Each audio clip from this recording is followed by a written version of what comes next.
Good morning and welcome back to the Dancing Italian Urban Farm. I'm doing a kitchen day today, so I thought I would bring you along with me because, you know, the garden is producing. Look at all these cucumbers I got. Look at this. Look at this. There's, I think, 6 cucumbers here, and there's a couple more out there that'll be ready soon. So I'm going to be making pickles. I'm going to be making and canning canned pickles for the first time. What I'm doing right now, I'm making bread. So I've got this kind of flatter loaf, which was an experiment, and my husband and I both really enjoyed this. This is sourdough, and when it bakes up like this, and you can cut it and then slice it horizontally and make a sandwich, and so good. And then another experiment is doing a sourdough loaf in a loaf pan instead of in my cast iron. So we're going to try this and we're going to see how it works. But I'm going to get this in the oven first. Also, I want to can some sweet corn. I found some organic sweet corn at the grocery store. It was on sale, so I got a bunch of bags, and I had some in my freezer already. I want to thaw those out, and I want to try pressure canning those to have them on my shelf ready to go. And to get them out of my freezer. So my freezer's full again. I also found discount potatoes. I have no idea how many I have, but they were 99 cents a bag, and I think each bag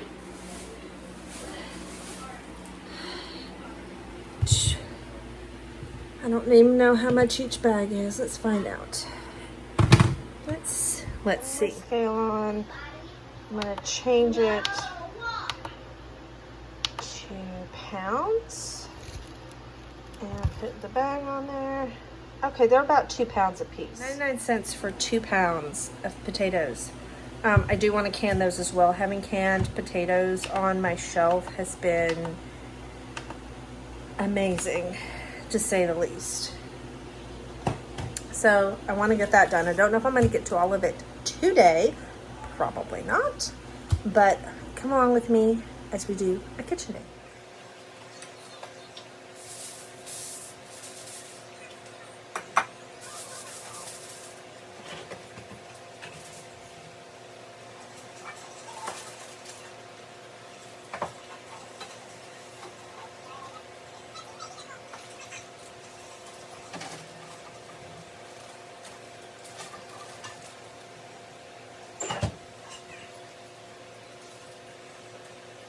So I have 8 bags of frozen corn.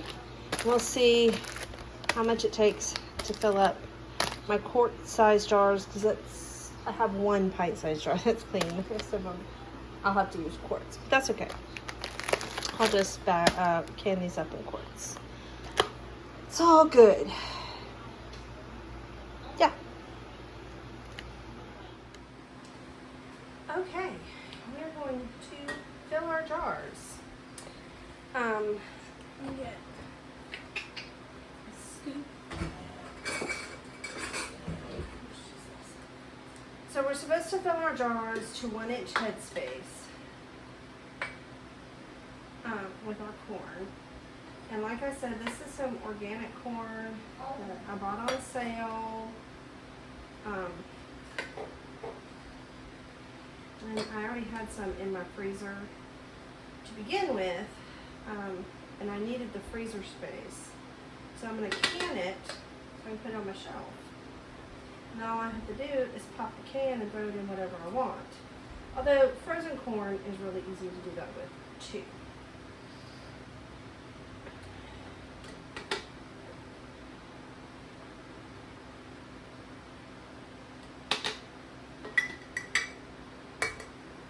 Is that 1 inch? Almost.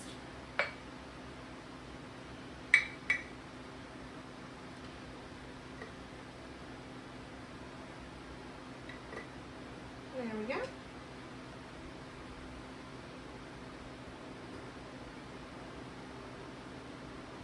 Oh, I guess let me finish this one, and then I'm gonna fill the rest of them.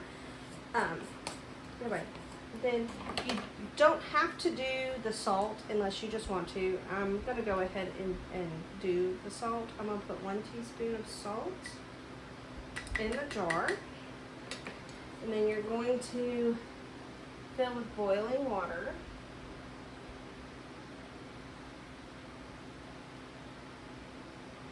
To that 1-inch headspace mark.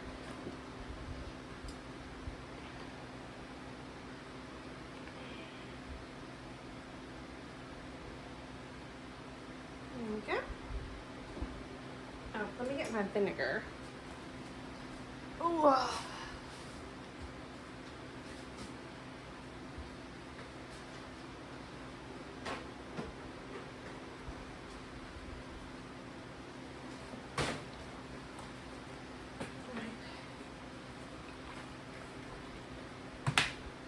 Then we're going to wipe the rim. The jar is warm.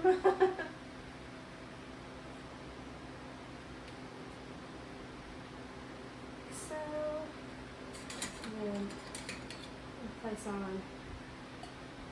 a lid and a ring. Fingertip tight, and then we'll put it in the canner. And I'm just going to finish filling up these jars. And get them in the canner. I think I'm going to need 5 jars. I may need more. I'm looking at this bowl and I'm looking at, okay. Anyway, I'm just going to keep filling jars and getting corn in the canner. I do have some more jars that are ready to go, so if we need them, they're there.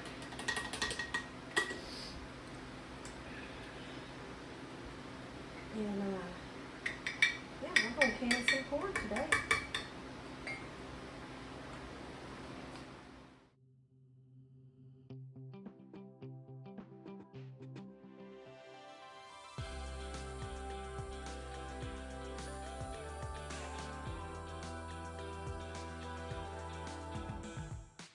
So did y'all catch what I forgot to do in the first 3 jars?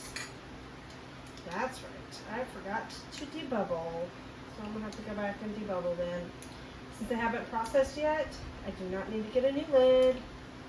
So I'm just going to debubble. Check my headspace. Wipe down the rim again. And put the same lid right back on it. And just put it back in. I'm going to do that for all 3 of those jars that I had already done. I cannot believe I forgot to debubble. Make sure you debubble. You don't want anything exploding. That would be very, very not good. Okay. See? I need more water in this one. Okay.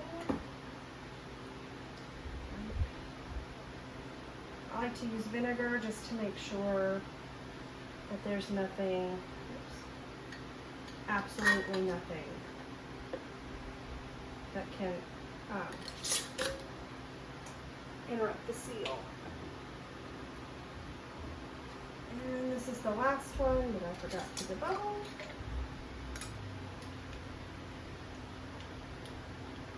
I'll have to tell me these things. I need to say, Leslie, you forgot to debubble.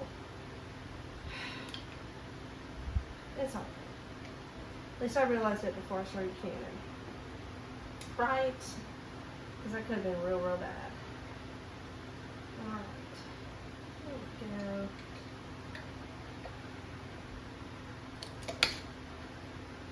go. Okay. Now back to filling up my jars.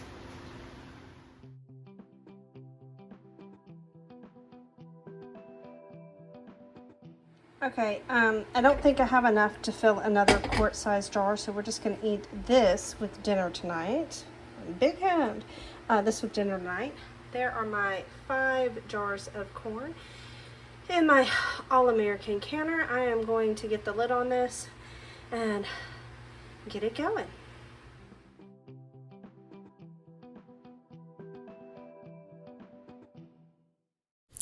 All right, y'all. It's later the evening, and I am pulling my corn out of the pressure canner. My husband and my child watching TV, so I didn't want to have them turn off what they were doing just so I couldn't talk through this. But I did manage to get 5 quarts of corn out of those bags of frozen corn that I had. They canned up beautifully, and I couldn't be happier with the way they turned out. I think they turned out great, and I am so happy to have them on my my shelves. And I don't know what the problem was there, but I apparently had to move the canner. Anyway, I love having canned food on my shelf. I never thought I would be one of those people who enjoyed having home canned food on their shelves, but I certainly do. So I am grateful for the ability to be able to preserve food and put it in my pantry and have it ready to go for my family when we need a quick meal on the go. So there's an up close of my canned corn bubbling away as it pops and seals, and grateful for those sounds. If you enjoyed this video, please give it my dog is barking, I'm sorry. If you enjoyed this video, please give it a thumbs up. Click that subscribe button if you haven't already. And please leave any comments or questions you have for us in the comment section, and we will see you in our next video. Please make sure to grow where you are. Bye!